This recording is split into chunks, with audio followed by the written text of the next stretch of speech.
A friendly anima community where the trees bleed, the moon is shattered, and a stone dragon rests overhead while we all pretend it's just a statue.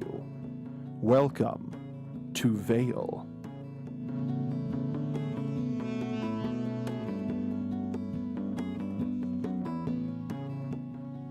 Good evening, listeners new and old. Our listenership seems to have grown since the calamity that was the loss of the communications tower.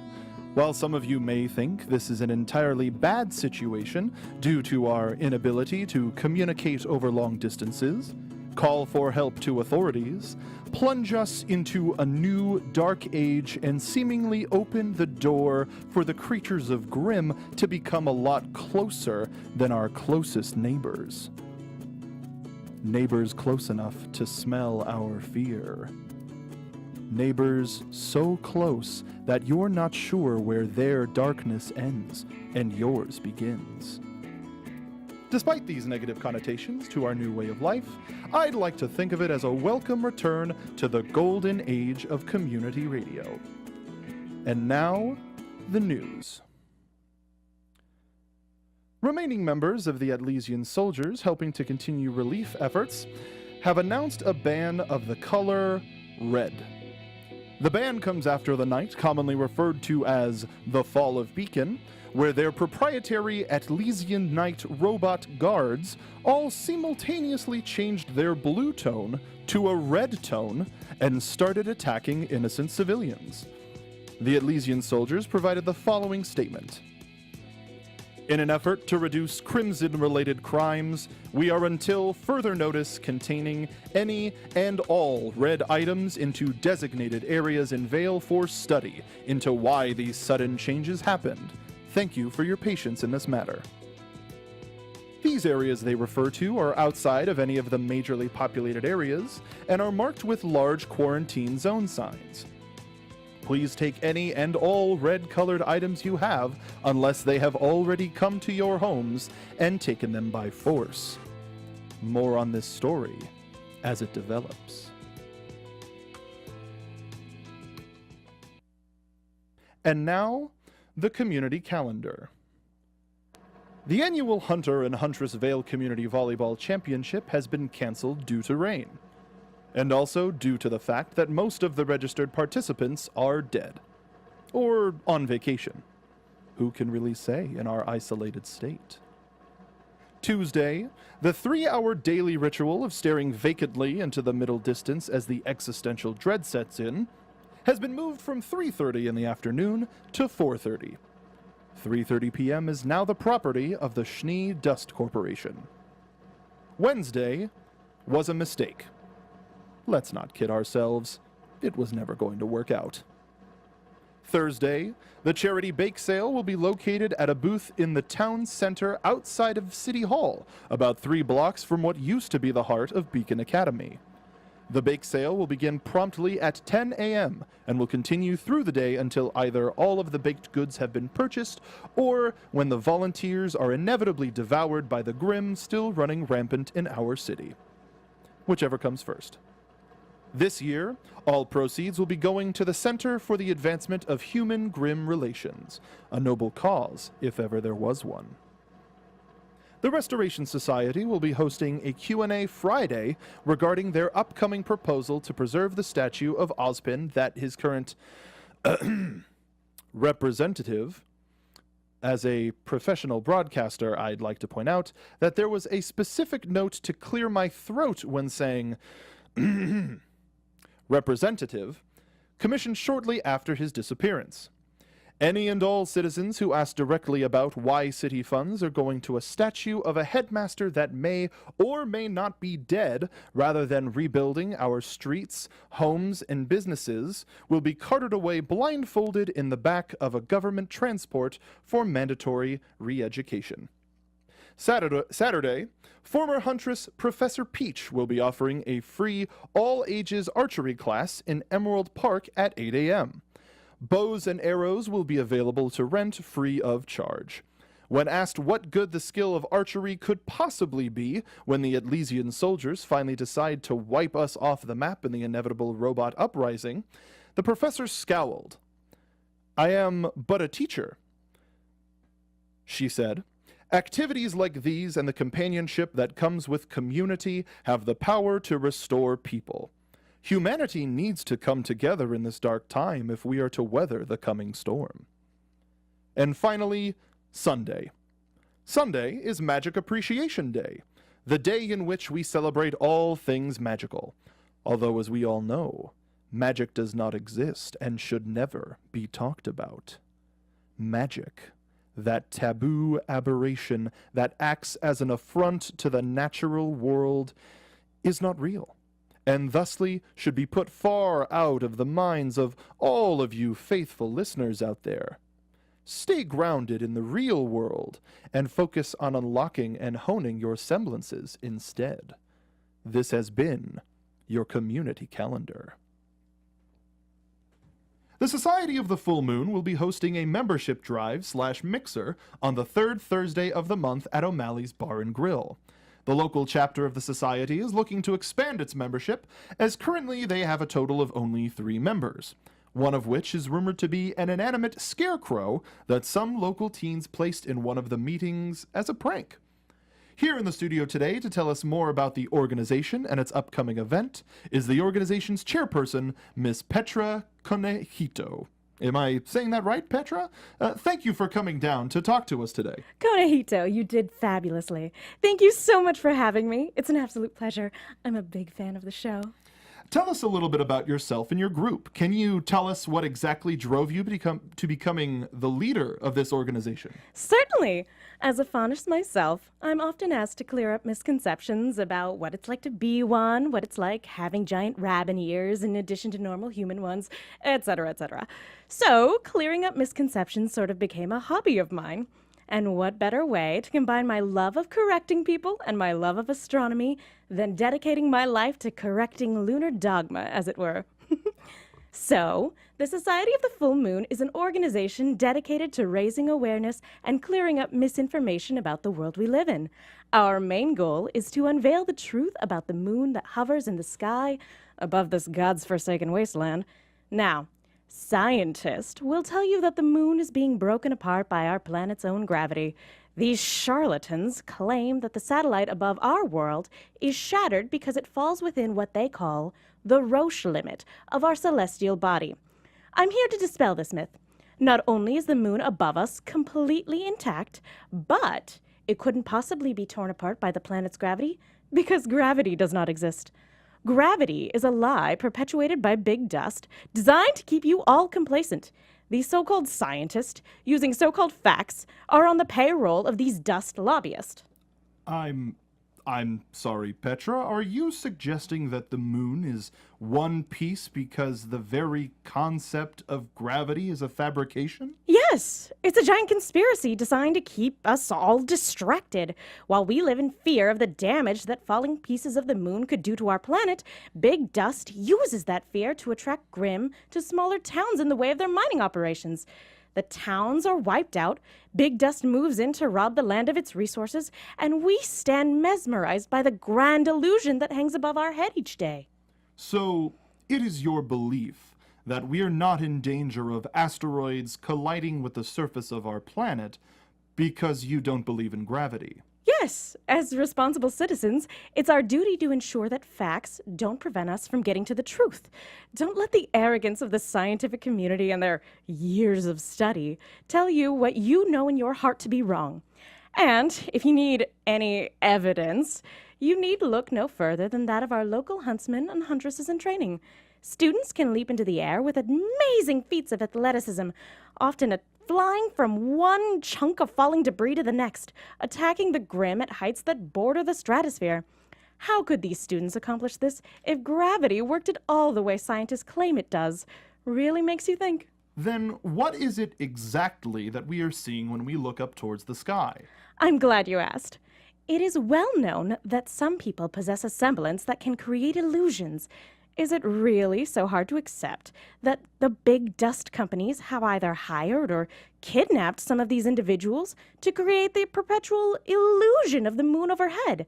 The moon itself is intact. We are merely seeing the projected image of the moon shattered to pieces. But all the time? As in, creating this illusion to every person on the planet at all hours of the day and night. Yes, so that big dust can use fear to attract Grimm to outskirt towns and cities standing in the way of their bottom line. Do I need to go through it again? I honestly don't know how such a simple explanation had eluded the public for so long. You find that easier to believe than the, theory of the moon simply being too close to our planet? If I may ask, if gravity is a lie, what is it exactly that keeps us on the ground? Oh, Belle, I get that question all the time, and there's a perfectly logical explanation for that. One that I explain in my new book, The Sky is Full of Lies. You can win a signed copy as one of the many raffle prizes we'll be giving away at O'Malley's next Thursday. I've also been told that the Thursday happy hour menu is a delight, but I have a free signed copy for you, Bill. Why, thank you, Petra. This is such an unexpected and unsolicited gift, which, as we all know, are the best kind. You're most welcome. Thanks again for having me. Hope to see you at O'Malley's. In the meantime, keep watching the sky, true believers. One day you'll pierce that grand illusion and see the truth. Thank you for joining us, Petra. A message from the Vale Department of Health. Attention, humans. Remember to get your flu shots. It's a pretty bad strain this year, and the shot will do absolutely nothing, aside from completely cure you. There is nothing else to be concerned about in regards to this shot. There are no mind control additives or special serum to eradicate anyone who is cured by this. Support a healthy community and sign up to get your flu shot today. Upon second glance, listeners, this message is not in fact from the Vale Department of Health, but the local chapter of the White Fang. Adjust your flu shot plans accordingly. Tuckson's book trade will soon be reopened to the public. After the tragic loss of its former owner, the home for every book under the sun has sadly been closed off to the public as homicide detectives continue their investigation. However, due to certain recent events, the authorities have issued a public statement that the investigation will be put on hold until they figure out the best way to remove the giant stone dragon from the center of the city. Which is to say, it will be on hold indefinitely. With the case closed, a buyer has stepped forth to ensure that the citizens of Vale can enjoy the wonderful works of fiction, non-fiction, and superfiction without ever having to step forth into the dark recesses of our local library. The entrepreneur in question is, of course, the old man who is everywhere.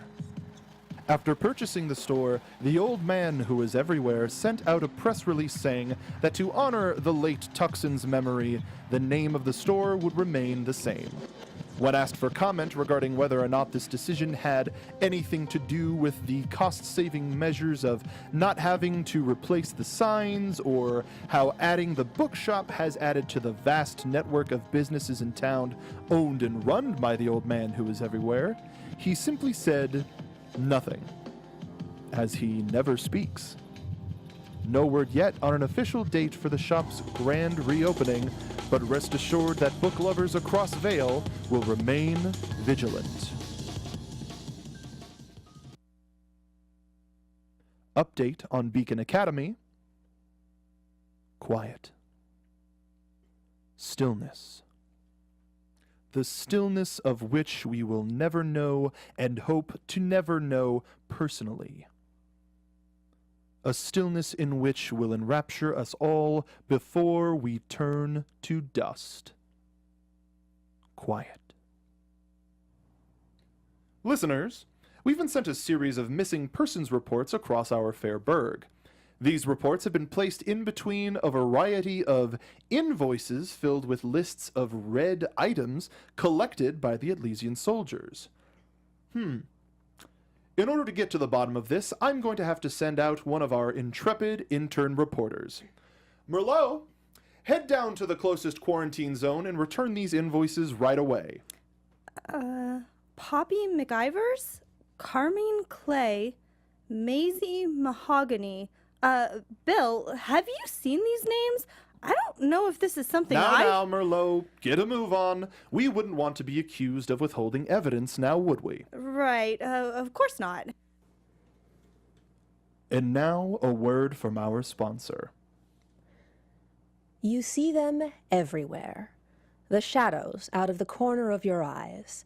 No matter where you go, your apartment complex, the marketplace, the remnants of the communication tower, even on the relatively peaceful island of Patch, there's no escaping them. Shadow beings in the shape of everyday people. These shadows wander the streets, sit in cafes, and seemingly have conversations with one another as they stand in the background of your life. These silhouettes fill your soul with dread as your mind recoils from the reality of their existence. What are they, you ask yourself, as you stare vacantly into your own reflection, as if the version of you on the other side of the glass could somehow provide an answer. Are they a sinister form of grim that have taken a cruel mockery of human shape to toy with humanity? Are they the embodiment of the negativity humans harbor against one another? Could they be beings from a mystical plane beyond our comprehension? Or perhaps they are refugees of the old world, the children of gods that have long since abandoned a remnant beyond salvation. You have no way of knowing. The only thing you do know is the cold chill that runs down your spine when you see them on your way to work, sitting in a cafe. Even more unsettling than the thought of what these shadows might be, what they might want, is the horrifying realization that you are not the only one that recognizes these otherworldly beings. Your fellow citizens see the shadow creatures for the abominations that they are, and yet no one speaks of them. Everyone carries on with the charade, afraid that acknowledging them would shatter the uneasy peace, alter the equilibrium of reality, and ultimately destroy the odd coexistence these beings have established with us. As such, the farce goes on. Shadows in the shape of people continue to haunt the background of your life, no matter how desperately you wish to scream. You wish to beg someone else around you to acknowledge them. You keep silent. A simple walk, food that makes sense, even when your reality does not. Correction on our update regarding Beacon Academy.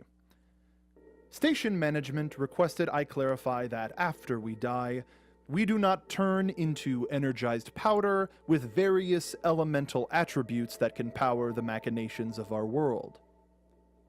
Rather, upon looking into the face of our end, we will feel our existence burn with one final resistance, one bright reminder that our time in Remnant will leave any sort of impression before peace, by infinitesimal peace, returns to the planet we were born from. So, sorry, I guess. Let's take a look at today's traffic.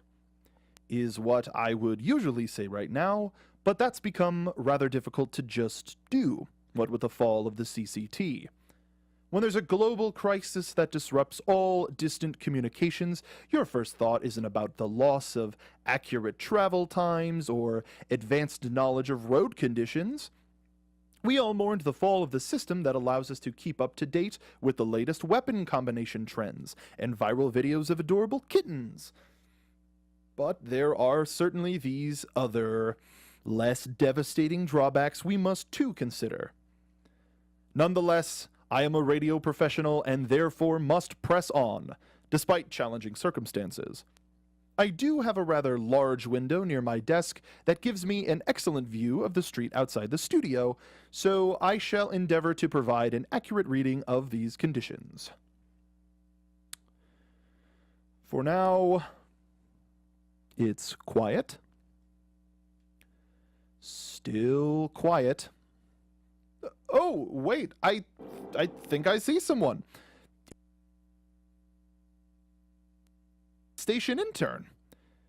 Here she comes, dragging one leg painstakingly slowly behind her as she scrambles off the sidewalk and towards our building. Oh my, is that blood?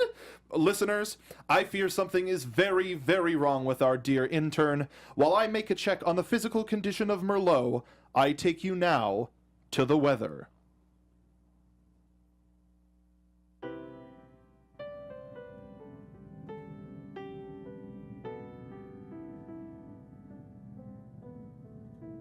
It's because I had a team once.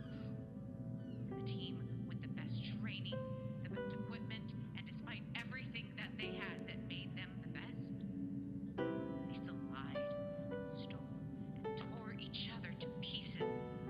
So you tell me, how the hell am I supposed to trust a ragtag team of idiots when I couldn't even trust the people that were closest to me? That's what I thought. So today, we intercepted some interesting messages from our good friends over at Project Freelance. It sounds like someone is causing them a bit of trouble. Old news, I know. Old news. But here's the interesting part. D, give me a drum roll. I think I prefer not to. They said, she.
Ladies and gentlemen, What I've just heard was a bit of a wake-up call, and to properly support youth in broadcasting, I am providing Merlot an opportunity to make her report in person. I hope you give her your undying attention. They tried to confiscate me, Bill. I wasn't supposed to leave there. These quarantine zones weren't built to hold innocuous red objects like heirloom tomatoes and paintings of countless red eyes peering out from the trees of a dimly lit forest. Sure, piles of red cloaks and vases of blood-red roses and stacks of offensively colored shop signs are scattered around the otherwise featureless facility, but their purpose stretches much deeper. Large, friendly signs cover the entrance gate, all with comforting phrases written on them. Quarantine zone. Do not enter if you want to see your family again. Red cannot harm you now. Crimson Containment Center. We are not here to hurt you. Only the color red. I handed off the invoices, as asked, to a pair of cheerful Elysian soldiers sitting behind the makeshift registration booth. They began to assure me that their files were perfectly in order, and encouraged me to return quickly and report on how organized and successful this operation was. No need to worry about us, they told me cheerfully. We are getting to the bottom of this situation. I am saddened to report that things went downhill rather quickly. A third soldier emerged from the heavily padlocked gates, leading someone I can only describe as a prisoner behind her. Imagine my surprise when I recognized Garnet Zhao, the local activist for the Let Swords Just Be Swords movement, an individual we have interviewed on several important occasions. Of course, this connection meant that she too recognized me. She called my name thoughtlessly, the momentary joy of meeting draining quickly to horror as realization dawned. Immediately, the friendly hands that were removing a stack of invoices from my hands were now grasping those very same hands of mine, every trace of friendliness drained from those gloved fingers as I was restrained. Now, I understand my duties as a station intern, and while I take my experience here very seriously, I feel being confined indefinitely within the quarantine zone is slightly outside the bounds of that internship. My duties do, however, include seeking undeniable hard facts and fetching coffee so a certain radio host isn't grumpy. Knowing this, I was eager to remove myself from that place as quickly as possible, as I am of far more use bringing the results of my investigation back to you than staying chained up in a crimson prison. And investigate I did, pressing them to define what constituted as a red object. Once they were engrossed in a debate over whether plum should be considered red in this case, just to be absolutely safe, I slipped free of my constraints and made my escape. They were not willing to let me run off that easily, of course, but the skills I learned during my basic intern training program for eluding the notice of station management made those militarily trained soldiers from Atlas no match for me. Thank you for your report, Merlot. Luckily, it is time for one of your pre-approved and legally distributed breaks. Take a load off. You've earned it. Yeah, you think? There goes a future leader in the world of media, if ever there was one. We've just received a notice from the Elysian soldiers about the events described by Intern Merlot. And by received, I mean I'm looking out the window of the studio and seeing a multitude of Elysian soldiers holding up cartoonish signs saying phrases like, oops, and never mind about that whole red band thing, lol, and please don't tell your intern that we're out here, but please tell her that we feel really bad about the way things shook out. Huh. That was a really long but quite legible sign. Blaming a color for all of the problems of your world may seem logical in the moment, but it is pretty irresponsible. A lot of the children of the current generation are burdened by their parents to be named after a color.